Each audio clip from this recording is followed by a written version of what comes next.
नमस्कार। आज का श्रम एवं समाज कल्याण के श्रम समाचार में विचार बिंदु बिहार प्रवासी श्रमिक और उद्योग पर है।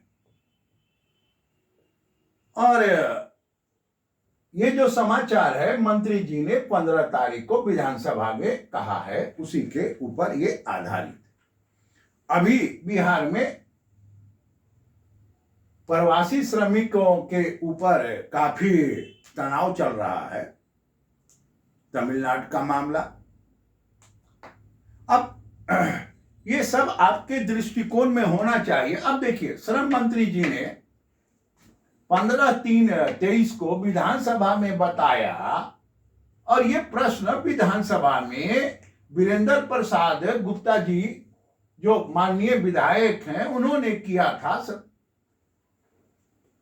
कि बिहार में कितने लोग प्रवासी श्रमिक हैं।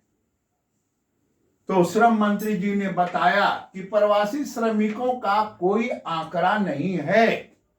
यानी आज भी कोरोना काल के बाद भी बिहारी श्रमिकों का कोई आंकड़ा श्रम विभाग के पास नहीं है। ये श्रम मंत्री जी ने बताया विधानसभा में 15/3/23 को। बड़ी मजेदार। दूसरा, उन्होंने ही बताया कि 2022 में 57,000 श्रमिक वो क्या कहते हैं विदेश गए, जिसमें ये अब उनकी शैक्षणिक जो 57,000 के बारे में वो जानकारी दे रहे हैं विधानसभा में, वो मैट्रिक पास नहीं है, यानी वो नॉन मैट्रिक हैं। देखिए, यानी जो बाहर गए हैं वो नॉन मैट्रिक हैं। और इसमें जाने वाले बाहर कौन है?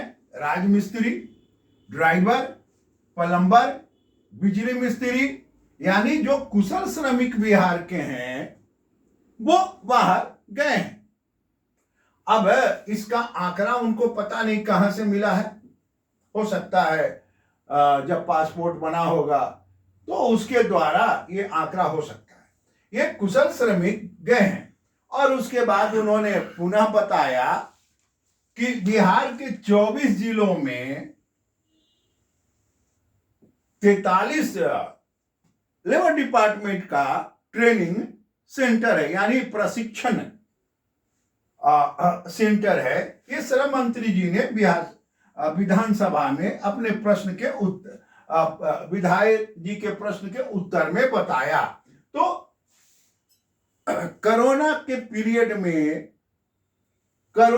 पीरियड में इतनी बड़ी हादसा होने के बावजूद और श्रमिक एक्ट होने के बाद, ये प्रवासी मजदूर 79 का जो एक्ट है, ये एक्ट होने के बावजूद आज बिहार सरकार के पास कितने श्रमिक प्रवासी श्रमिक हैं इसकी आंकड़ा नहीं है। जबकि भारत सरकार ने ई रजिस्ट्रेशन करा के पूरे देश के जो श्रमिक हैं, जो बाहर आते हैं जाते हैं, उनका आंकड़ा एक वेबसाइट पर आ गया है। उसमें से भी अगर बिहार के श्रमिक को निकाल लेते तो कुछ तो आंकड़ा आ जाता कि ये प्रवासी हैं, उसमें कार्यबल होगा, उसमें कहाँ क्या क्या काम करते हैं, कहाँ जाना चाहते हैं, वगैरह वगैरह, जो उसका होगा उसमें सब होगा।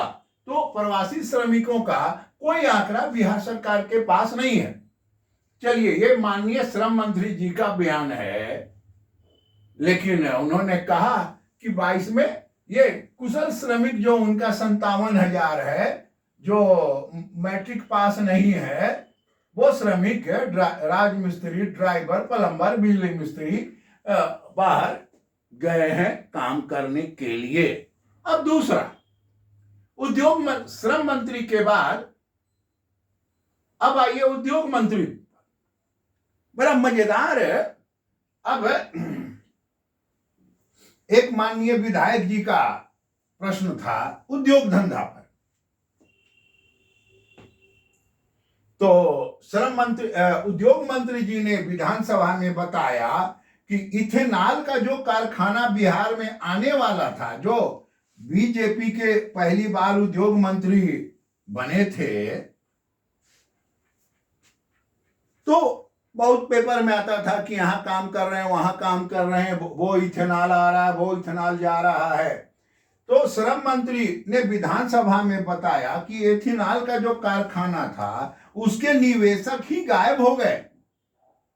बड़ा मजेदार है ये उत्तर है। यानी जो ये उद्योग स्थापित करने के लिए आ रहे थे वो गायब हो गए, यानी संबंध विच्छेद।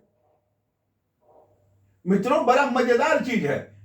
अब ये उद्योग मंत्री जी, अभी वर्तमान उद्योग मंत्री जी और इसके पूर्व के उद्योग मंत्री जी, दोनों का जब आप देखेंगे उनका आता था कि अब इथेनॉल का इतना कारखाना आएगा, बिहार में उद्योग हो जाएगा, बहुत उनका नाम आ रहा था। और इन्होंने दिया कि ये गायब हो गए, यानी जीरो हो गया, कटकुट, खेल खत्म। दूसरा, उन्होंने बताया उद्योग के आधार पर बहुत मजेदार दिया कि बिहार में एक भी इकोनॉमिक जोन नहीं है। यह बड़ी मजेदार चीज है। बिहार में एक भी इकोनॉमिक जोन नहीं है। और आंकड़ा में श्रम उद्योग मंत्री जी ने दिया कि पूरे देश में 377 इकोनॉमिक जोन है, जहां सरकार, भारत सरकार उद्योग लगाने का व्यवस्था करती है, सारा कुछ करती है, शिक्षण प्रशिक्षण, यानी एक उद्योग के लिए जो जरूर। लेकिन मजेदार है कि बिहार में एक भी इकोनॉमिक जोन नहीं है। यानी अभी वर्तमान में जो सरकार है, ये जब से सरकार में है, सत्ता में है, उद्योग मंत्रालय उन्हीं के पास में था। और कभी भी क्या, मैं बार बार कहता हूं एक शोधकर्ता के नाते, कि बिहार के नेता केंद्र के पास कभी नहीं जाते हैं कि हमको ये उद्योग चाहिए। ये जा सकते थे कि हमारे यहां इकोनॉमिक जोन बनाइए। और इन्होंने बयान दिया है, ये विधानसभा का बयान है, ये पटल का बयान है, कि पूरे देश में 377 इकोनॉमिक जोन है, लेकिन बिहार में नहीं है। मित्रों, जो बार बार एक शोधकर्ता, एक श्रम एवं समाज कल्याण का विद्यार्थी होने के नाते जो मेरा व्यक्तिगत अनुभव है, उसी अनुभव के अनुरूप ये दोनों बयान है। यानी ये प्रवासी मजदूर जो बाहर चले गए, अब कितना सुंदर, इसके पहले वाले वीडियो में बताया गया है, हमने बताया है कि ये बाहर चले गए श्रमिक, तो सब कुछ बाहर हो गया इनका, इनको कोई उसके लिए जरूरी नहीं है। अब अपने चले गए, बाल बच्चा चला जाएगा, इनका शिक्षा दीक्षा सारा कुछ अब बाहर चले गए। यानी सरकार की सोच ही एक विचित्र सोच बिहार में है। और यहां देखिए कोई इकोनॉमिक जोन नहीं है। इथेनॉल का कारखाना का जो निवेश हो रहा था वो निवेशक भाग गए। ये श्रम समाचार में, ये बिहार का श्रम समाचार उद्योग पर है। तो स्वाभाविक है कि जब कोई उद्योग ही नहीं होगा तो स्वाभाविक है कि ये जो श्रमिक हैं वो बाहर जाएंगे ही जाएंगे। और जब बाहर जाएंगे तो स्वाभाविक है कि उनको कष्ट और पीड़ा उठाना पड़ेगा। मित्रों, और स्वाभाविक है कि कष्ट पीड़ा होगा, और जिनको जो कहना होगा वो कहेंगे। जब यहाँ बिहार में है, घर में है, तो एक गांव का व्यक्ति होता है, गांव से ब्लॉक में आता है तो इस ब्लॉक के हैं, फिर जिला का व्यक्ति होता है, फिर राज्य। बिहार से जब बाहर चले गए तो बिहार का तो अपमान स्वाभाविक है। ये बिहार विधानसभा में श्रम मंत्री और उद्योग मंत्री जी का 15 तारीख का विधायकों के प्रश्न के उत्तर में दिया गया बयान है। धन्यवाद। आपको ये वीडियो कैसा लगा? आप सब्सक्राइब करें, लाइक करें, कमेंट करें।